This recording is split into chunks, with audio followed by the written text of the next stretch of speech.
देखिए प्रश्नावली 13.2 का कौन कौन सा क्वेश्चन हो चुका है? सर तीसरा और सातवां और पांचवा चलो पहला देखो, एक ठोस एक अर्धगोले पर, अर्धगोला तो जानते हो, नींबू है उसे आधा काट दो बीच में, अर्धगोला का। अर्धगोले पर खड़े एक शंकु के आकार का है। शंकु भी जानते होगे, सॉफ्टी, सॉफ्टी जो होती है वो शंकु के आकार की होती है। ये लट्टू, यानी एक अर्धगोला है हमारे पास और इस अर्धगोले पर रख दिया हमने एक शंकु। ड्राइंग बहुत मजबूत होनी चाहिए, इसे बनाने पता होना चाहिए अर्धगोले का आकार क्या होता है, शंकु का क्या होता है, बेलन का क्या होता है। ठीक है, वो सब पिछले साल 9वीं क्लास में आपने सीख लिए होंगे, नहीं तो आप सीख लो बेटा, ये बाद में याद कर लेना। तो इसकी त्रिज्या जो है वो r है, ये भी इसकी त्रिज्या होगी और ये भी त्रिज्या होगी। ये हमने बताया था ये बड़ा छोटा दिखता है लेकिन होता नहीं। एक ठोस एक अर्धगोले पर खड़े शंकु के आकार का है जिनकी त्रिज्या है, यानी दोनों की त्रिज्या बराबर है। शंकु की भी उतनी है जितनी अर्धगोले की, और कितनी है त्रिज्या?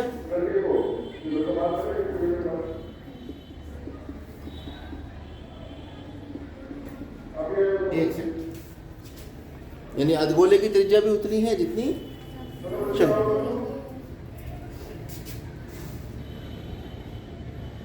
अभी कह रहे हैं शंकु की ऊंचाई उसकी त्रिज्या के बराबर है, तो शंकु की ऊंचाई तो ये है और ये किसके बराबर है? त्रिज्या के बराबर है। ये दोनों आपस में बराबर, h बराबर है शंकु की ऊंचाई,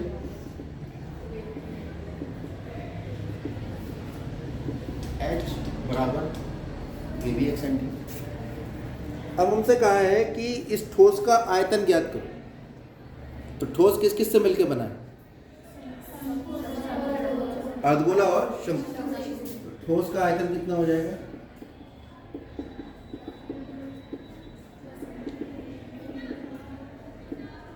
शंकु का आयतन प्लस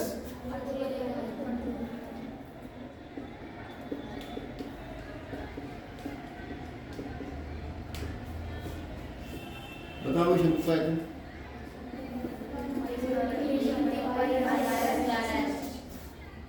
ठीक है, अपनी डायरी में सब फार्मूले नोट कर लेना है।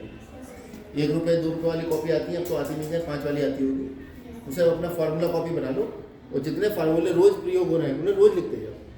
ठीक है, वो सब याद हो जाएगी और वो तुम्हारी इस कॉपी के अंदर ही आ जाएगी। हमेशा मैथ की किताब के अंदर रखो उसे, जब भी कोई पाठ पढ़ा खोला और उसके सारे फार्मूले आप एक जगह लिख लो। प्लस अर्धगोले का आयतन 2/3, इसमें से π/3 दोनों में कॉमन निकाल लो, क्या बचा? r² h plus 2r। कोई दिक्कत? मान लगा दो। π/3, r का मान 1 है, h का मान 1 है, 2 मान 1 की घात 2 कितना होगा? 2 कितना होगा? 1 ही होगा, और 1 की घात 3 वो भी 1 होगा, है ना। कुछ बच्चों ने कॉपी में 2 लिख दिया था, और 1 की घात 3, 1 ही कम 1, 2 ही कम 2,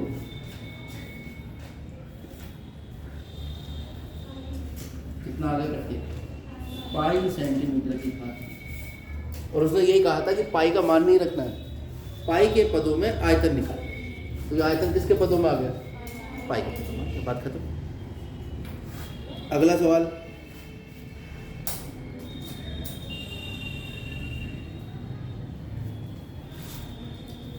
या ये जगह का उपयोग करके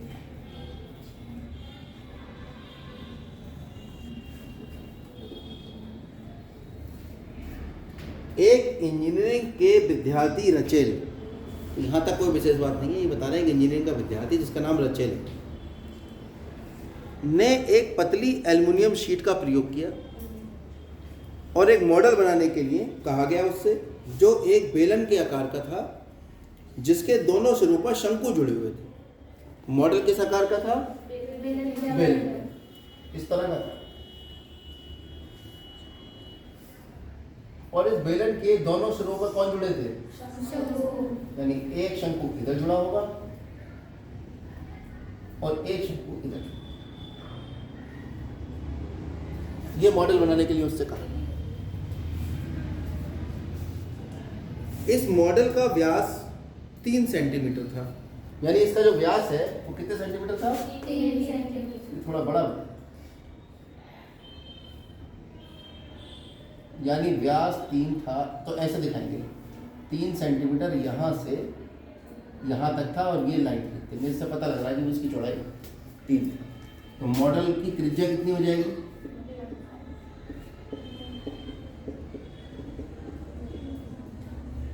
व्यास से त्रिज्या कैसे ज्ञात होती है? व्यास का आधा कर दो, त्रिज्या आ जाएगी। तो व्यास तो 3 था, उसका 2 से भाग करते 1.5 सेंटीमीटर इस मॉडल की त्रिज्या निकल आई, यानी R का मान आ गया। भाई यही तो करते हैं सब में, R और H ही होता है, वो निकालते रहते हैं। इसकी लंबाई 12 सेंटीमीटर पूरे मॉडल की।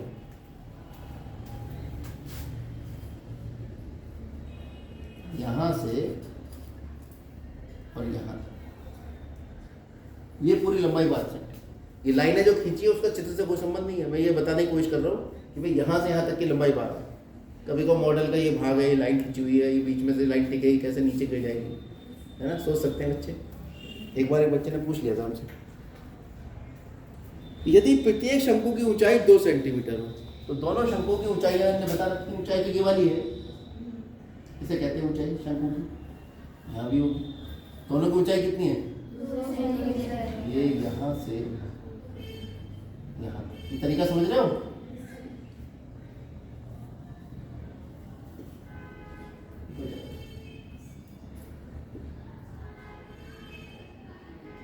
ये बिल्कुल चित्र से सब कुछ क्लियर होना चाहिए। आप ये मान के चलिए चित्र अच्छे से बनाओगे तो सवाल भी 100% आपका सही सवाल। और चित्र गलत बनाया, ठीक है, तो सवाल हो गई, ये आप ये मान के चलिए। अब क्या क्या पूछ रहा है कि मॉडल में हवा का आयतन ज्ञात करिए कि मॉडल में कितनी हवा है, इस कमरे में कितनी हवा है। भाई जितना कमरे का आयतन, कोई ऐसी जगह थोड़ी होगी कमरे में जिसमें हवा ना हो। हवा तो जिसमें भरो उसका आगिरण कर लेती है। क्लियर हो रही बात? पानी का तो यह है कि आधा गिलास भरोगे तो आधा आयतन है पानी का, लेकिन हवा तो जहाँ होगी वो जिस जहाँ है उसका आकार ग्रहण कर लेती। तो इस मॉडल में कितनी हवा होगी? जितना खुद इस मॉडल का आयतन। कोई दिक्कत इसमें? तो अब शंकु की ऊंचाई, अब बेलन की ऊंचाई बता देना यहाँ से कितनी आएगी। कौन है बेलन? बेलन है ये बीच वाला, ये ऊपर शंकु है और ये शंकु। लिख दो शंकु, ये शंकु है, ये, ठीक है। तो इस बेलन की हम ऊंचाई ज्ञात करने का कोशिश करेंगे। शंकु की ऊंचाई को हम कहेंगे h। जब छोटा h इसे कह दिया तो बेलन की ऊंचाई को हम कहेंगे बड़ा h। कोई दिक्कत तो नहीं? वो यहां से यहां तक होगी।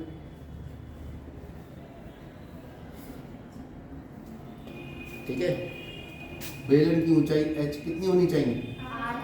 भाई पूरी थी 12, तो 2 इधर से कम होगी और 2 आ जाएगी निकल के, यही तो बचेगी। फिर क्या हो गया? अच्छा नहीं काटा? अरे 12 - 2 - अब पानी पीना खूब जम के, ठीक है। पानी कम पियोगे बस तभी अटैक कर देता है। 12 में से 4 गए 8 से। ये हमारे पास बेलन की ऊंचाई। पंखा चला लो पीछे वाला, दिक्कत होगी। तो अब हमसे क्या पूछा है इसने? मॉडल में अंतर्विष्ट, एक तो इतनी टिपिकल लैंग्वेज लिखते हैं ना, मॉडल में अंतर्विष्ट हवा। बच्चे की तो यही हवा सब खराब हो जाती है। अंतर्विष्ट का मतलब है अंदर, ठीक है। मॉडल के अंदर कितनी हवा है, तो इसका मतलब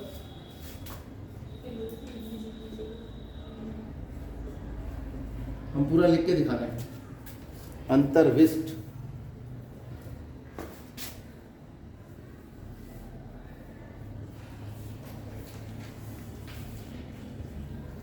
अंतर्विष्ट हवा किसके बराबर होगी?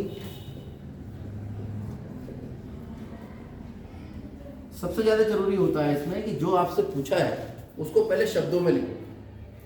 क्या पूछा है हमसे? मॉडल में अंतर्विष्ट हवा, वो होगी क्या? जो मॉडल के अंदर हवा है वो मॉडल के आयतन के बराबर हो। अब मॉडल का आयतन किन किन चीजों से मिलकर बन रहा है? बेलन का आयतन और दो शंकु का आयतन बराबर बेलन का आयतन प्लस 2 गुणा शंकु का आयतन। अब बताओ जरा बेलन का आयतन कितना होता है? पाई आर स्क्वायर बड़ा एच, इतना तो ध्यान रखना पड़ेगा, है ना? प्लस और शंकु का आयतन 1/3 पाई आर स्क्वायर। तो बेलन का आयतन जो है वो शंकु के आयतन का 3 गुना होता है।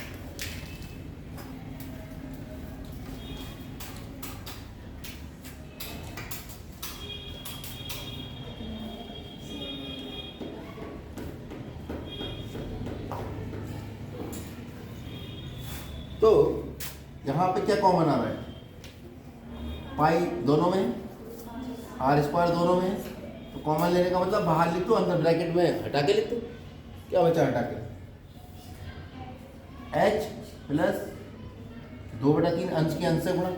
कुछ बच्चे इस 2 की गुणा 3 से भी कर देते हैं, जिसका हर नहीं होता वो अंश में माना जाता है, ठीक है? तो 2 एकम 2/3 पाई आर स्क्वायर हमने कॉमन ले लिया है। क्या बच रहा है? h। अब मान लगा दो।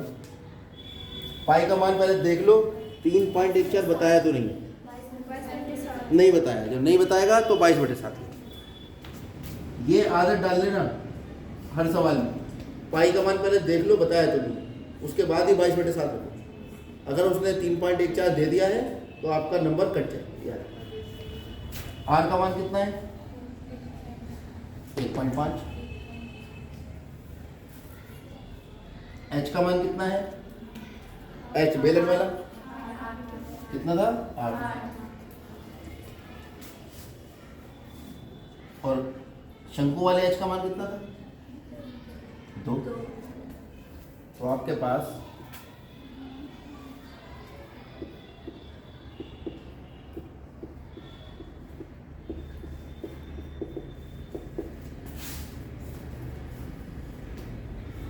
मॉडल के अंतर्विष्ट हवा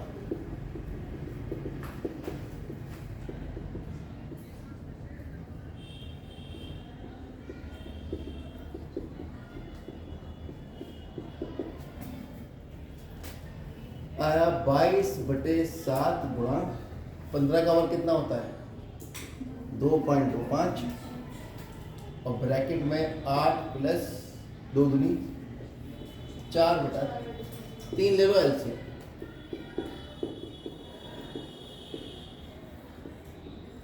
इसके बटे में 1, इसके बटे में 3 नहीं है तो 3 से ऊपर नीचे गुणा तो 24 प्लस 4 आ जाता है। कोई समस्या? तो एलसीएम ऐसे तो लिया जाता है, जिसके बटे में कुछ नहीं है 1 लिख लो, 3 है इसका हर भी 3 बनाना, 3 से ऊपर नीचे गुणा करो, 8 या 24 और ये 3 आपने एलसीएम ले लिया। 24 और 4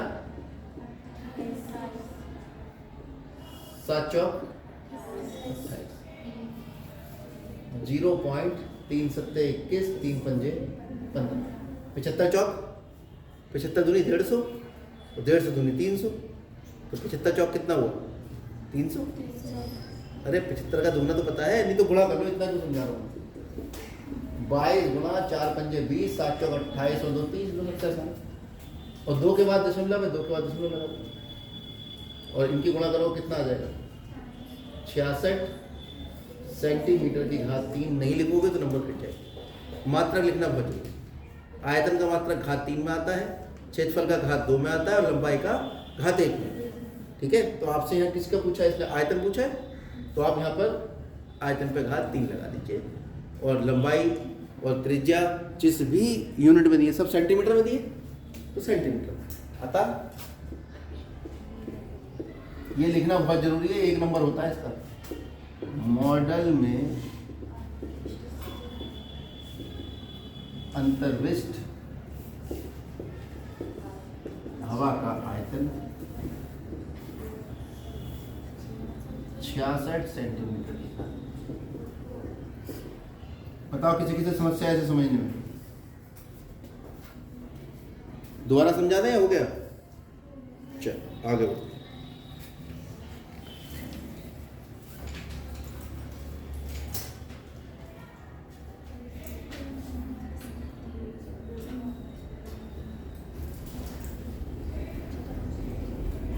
छठा सवाल देखिए।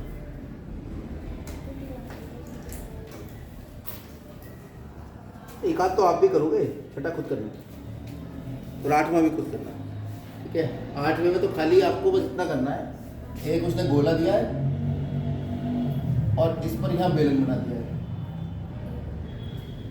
तो गोले का आयतन प्लस बेलन का आयतन निकालना है और हल करना है और देख लेना है कि वो 345 आ रहा है या नहीं आ रहा। अगर 345 आ रहा है तो हाँ कह दो, और नहीं आ रहा तो कह देना भाई नहीं आया, बात खत्म।